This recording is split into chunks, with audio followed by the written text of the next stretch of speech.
Et Pascal Latenza, on va commencer par un pari sur la commémoration de la mort de François Mitterrand. Oui, il y a 20 ans disparaissait François Mitterrand et la presse s'est amusée à trouver les points communs entre François Hollande et François Mitterrand. Alors, d'abord, ils ont le même prénom, François. Bah oui. Voilà. Trop fort. C'est tout. Non, plus sérieusement, il y a d'autres. C'est déjà énorme, Alors non, plus sérieusement, il y a quelques points communs. Mitterrand a fait 2 septennats, 14 ans à l'Élysée, alors que Hollande, c'est tellement difficile qu'il a l'impression que ça fait déjà 14 ans qu'il y est. Mitterrand a vécu 2 cohabitations et donc il a eu 2 premiers ministres de droite, Édouard Balladur et Jacques Chirac, alors que Hollande est encore plus fort. Il n'a pas de cohabitation, mais il a quand même un premier ministre de droite, Manuel Valls. Mitterrand, c'était la force tranquille. Hollande, c'est le président normal. Voyez, vous avez remarqué, depuis Mitterrand, la gauche, elle décline d'année en année. D'abord tranquille, maintenant normal. Le prochain président de la gauche, ce sera quoi? Fatigué, pas le moral? Je ne sais pas. En tout cas, on peut peut-être se poser la question. Fatiguée, je pense que c'est un beau slogan, la France qui n'a pas le moral. Oui. Mitterrand, c'est cette célèbre phrase « Je crois aux forces de l'esprit et je ne vous quitterai pas ». Et nouveau point commun, Hollande s'est largement inspiré de cette phrase pour donner une excuse à Valérie Trierweiler. « Je ne crois pas aux forces de l'esprit et je te quitterai ». On connaît la suite de l'histoire.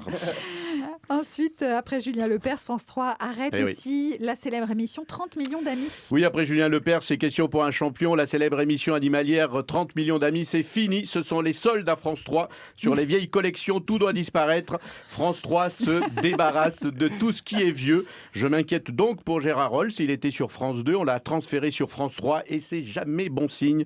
France 3, c'est le soin palliatif de la télé avant la fin. Avec la fin de 30 millions d'amis, si vous voulez voir des poils, des culs qui remuent et des gens qui se sentent le derrière, va falloir regarder Secret Story ou L'amour est dans le pré. Ça tombe bien, c'est ce soir. Et oui, maintenant, avoir 30 millions d'amis, c'est uniquement sur Facebook.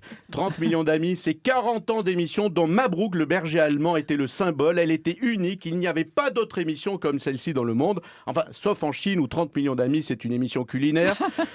En Chine, ça s'appelle 30 millions de recettes, il faut le savoir.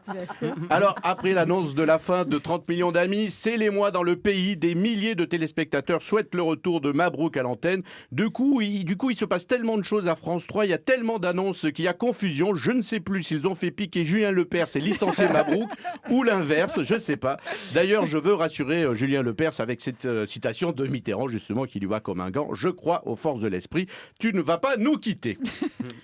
Et puis justement, à propos de force de l'esprit, on a appris la disparition de David Bowie. Oui, c'était ce matin. Alors, chaque fois, on scrute l'hommage de Fleur Pellerin. Alors, ce matin, elle a dit que David Bowie, c'était le Michel Delpech anglais. Bon, ça ne veut pas dire grand-chose. Elle a eu dit ça ce matin. Ah oui. Moi, voilà. Alors, ça ne veut pas... Ça ne veut pas dire grand-chose. Bon, je ne sais pas si elle a déjà lu le prix Nobel, on ne sait pas encore. Oui, voilà, la journée n'est pas terminée pour Fleur Pellerin. Sûrement qu'elle voulait faire écho à la disparition récente de Michel Delpech, genre je suis ministre de la Culture, je suis mes dossiers. Voilà, heureusement que ce n'est pas Bézu qui nous a quittés, sinon elle aurait dit que Bowie c'était le Bézu anglais, ça aurait été sympa. Du coup, il faut les prévenir pour la plaque commémorative. Bowie, c'est pas avec un Y, on ne sait jamais, il y a eu des précédents. Ouais. Un autre petit incident, l'AFP ce matin qui a publié un tweet de Manuel Valls qui rendait hommage à David Bowie et il était signé de Manuel Bowie. Je vous jure que c'est vrai, ils l'ont enlevé, ils ont fait une petite erreur. C'est bien Manuel Valls. Vous voulez dire. Je suis Bowie, je pense que c'est ça. Et les Anglais, évidemment, qui sont sous le choc, mais finalement, avec son maquillage et ses tenues extravagantes, c'est quand même la reine d'Angleterre qui rend le plus bel hommage à David Bowie. Alors, avec la mort de David Bowie, là, pour le coup, vous avez raison, Daniela, on a vraiment envie de croire aux forces de l'esprit. Merci. Merci Pascal. C'était les paris de Pascal avec Pascal Latenza.